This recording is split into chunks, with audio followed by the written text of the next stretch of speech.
देखिए दोस्तों, विशिष्ट शिक्षक बनने के बाद आप पे कौन सी नियमावली है जो आप सभी शिक्षकों को जाननी चाहिए। नहीं तो आपका नौकरी खतरे में आ जाएगा। जी हाँ, आपने सही सुना कि कौन सा नियम है।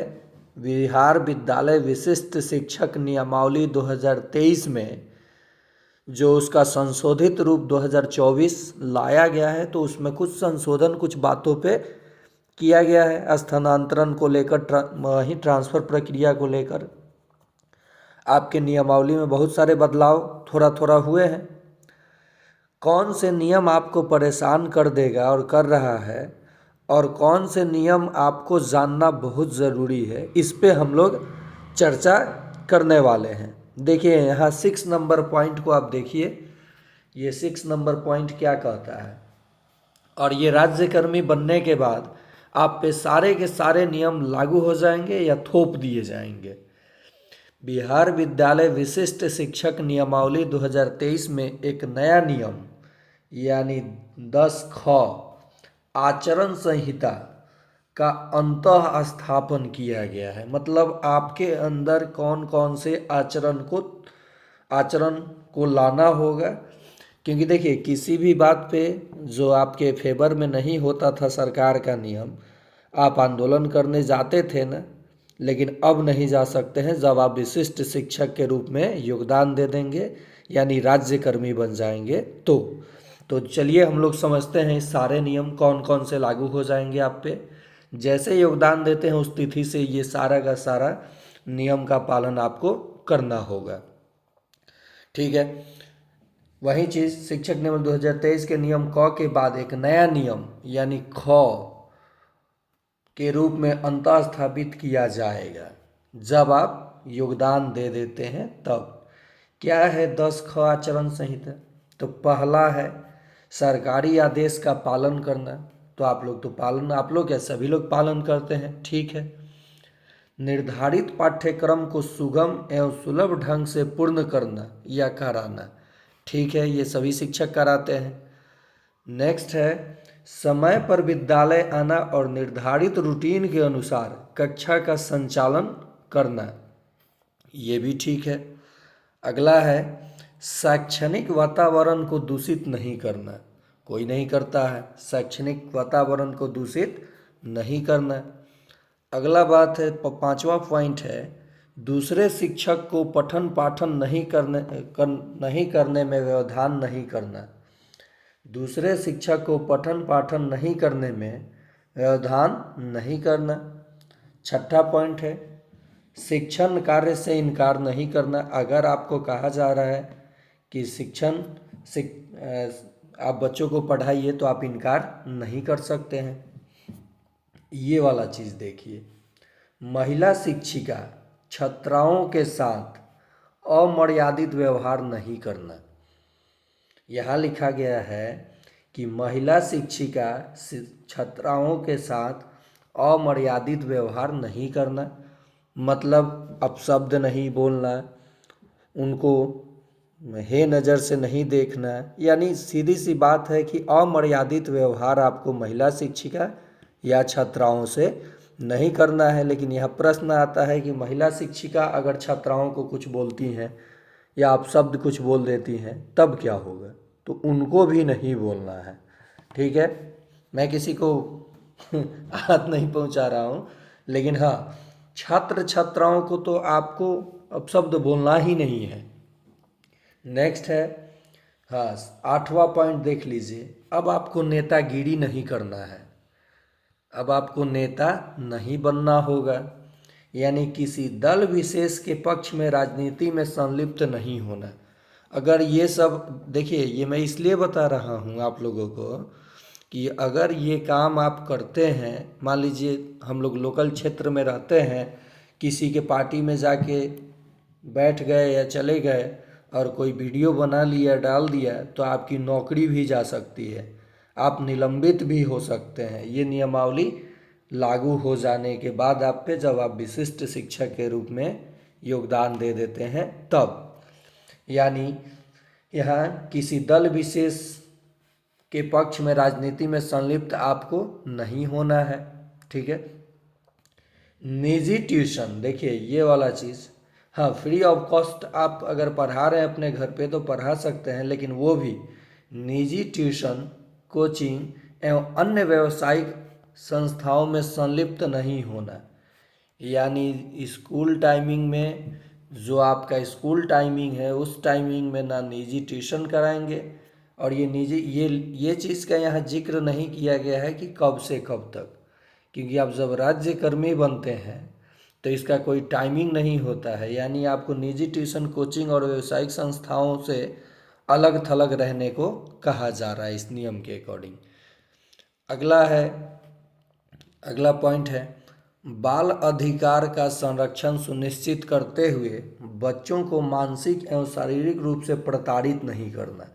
ये भी पॉइंट, जैसे क्लास में मान लीजिए कोई बच्चा अगर शरारत करता है, बदमाशी करता है, तो उसको आप प्रताड़ित नहीं कर सकते हैं। मारना तो भूल जाइए, प्रताड़ित भी नहीं कर सकते हैं, उल्टा बोल भी नहीं सकते हैं। नेक्स्ट है, किसी प्रकार के नशा का सेवन नहीं करना। 9वां पॉइंट है,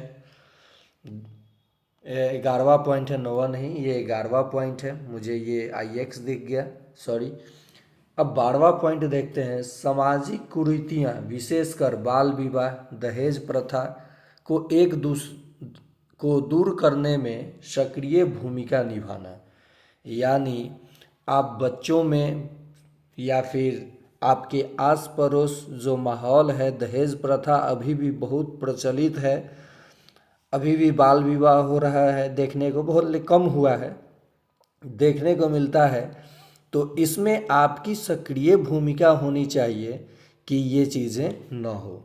नेक्स्ट है, वार्षिक माध्यमिक परीक्षा एवं उच्च माध्यमिक परीक्षा के सफल संचालन हेतु बिहार विद्यालय परीक्षा समिति द्वारा समय समय पर दिए जाने वाले निर्देशों का पालन करना। ये और विभाग द्वारा निर्धारित प्रशिक्षण में भाग लेने से इनकार नहीं करना। यानी किसी प्रशिक्षण में आपका नाम आता है तो उसमें आपको भाग लेना है। और ये 15वां पॉइंट है, विशिष्ट शिक्षक पर बिहार सरकारी सेवक आचार संहिता 1976 में निहित प्रावधान प्रभावी होंगे। यानी सारे नियम के बाद एक जो 15वां पॉइंट है ये कहता है कि बिहार सरकारी सेवक आचार संहिता 1976 का जो नियमावली है, जो नियम है, वो सारे नियम आप पे प्रभावी होंगे। तो ये नियम क्या है, इसके लिए मैं अलग से आपको एक वीडियो प्रोवाइड कर दूंगा। साथ ही साथ बिहार सेवक 2005 का नियमावली विशिष्ट शिक्षकों पर क्यों नहीं लागू होगा वो भी मैं बता दूंगा अगले वीडियो में। और एक पॉइंट यहाँ 7वां दे रखा है कि बिहार विद्यालय विशिष्ट शिक्षक नियमावली 2023 के नियम 11 का प्रतिस्थापन अनुशासनिक कार्रवाई, यानी विशिष्ट शिक्षक औचार व कदाचार के विभिन्न कृत्यों के लिए ऐसे अनुशासिक कार्रवाई के अधीन होंगे जो नियुक्ति प्राधिकार द्वारा विनिश्चित किया जाएगा। अब एक पॉइंट यहाँ आपको आगे जानना है कि ये क्या है, विशेष रूप से नियुक्त प्राधिकार निम्नलिखित मामलों में एक विशिष्ट शिक्षक के खिलाफ अनुशासनिक कार्रवाई शुरू करने के लिए सक्षम होगा। कार्य से अनधिकृत अनुपस्थिति, जानबूझकर अवज्ञा और अनुशासनहीनता, विद्यालय के शैक्षणिक वातावरण में योगदान न देना, वित्तीय अनियमितता के मामले, सार्वजनिक जीवन में ईमानदारी का अभाव, किसी भी आपराधिक मामले में शामिल। बिहार सरकारी सेवक आचार नियमावली 1976 के प्रावधानों का उल्लंघन, कोई अन्य मामला जिस पर अनुशासनिक प्राधिकार विचार करे, और नियम क ख का आचरण संहिता का उल्लंघन, नियम 10 ख का। तो ये चीज़ें आप देख लीजिएगा। अब कब आपको निलंबित समझा गया निलंबन, कोई भी विशिष्ट शिक्षक जो 48 घंटे से अधिक समय से न्यायिक अभिरक्षा में रह रहा है उसे निलंबित समझा जाएगा। अब देखिए, ये पॉइंट ज़रा गौर कीजिए। किसी कारण से मान लीजिए इसमें तो थोड़ा सा ये प्रावधान होना चाहिए कि खैर आगे होगा प्रावधान कहीं ना कहीं, लेकिन यहाँ बहुत बड़ी बात है, समझा गया निलंबन। स्वतः निलंबन कैसे समझा जाएगा आपको? कोई भी विशिष्ट शिक्षक अगर 48 घंटे से अधिक किसी न्यायिक हिरासत में अगर चला गया तो उसे निलंबित समझा जाएगा और अनुशासनिक प्राधिकार ऐसा आदेश जारी करेगा। अनुशासनिक प्राधिकार दोषी विशिष्ट शिक्षक पर निम्नलिखित दंड आरोपित कर सकेगा। देखिए, अगर आरोप साबित होता है तो 2 प्रकार के दंड का प्रावधान किया गया है, वृहद दंड और लघु दंड। तो वृहद दंड में क्या क्या है देख लीजिए। बर्खास्तगी यानी सस्पेंड, अनिवार्य और सेवानिवृत्ति, निचले पद पर पदोन्नति मतलब शिक्षक से आपको चपरासी बना दिया जाएगा, कम वेतनमान पे आपको पदस्थापित कर दिया जाएगा, संचयी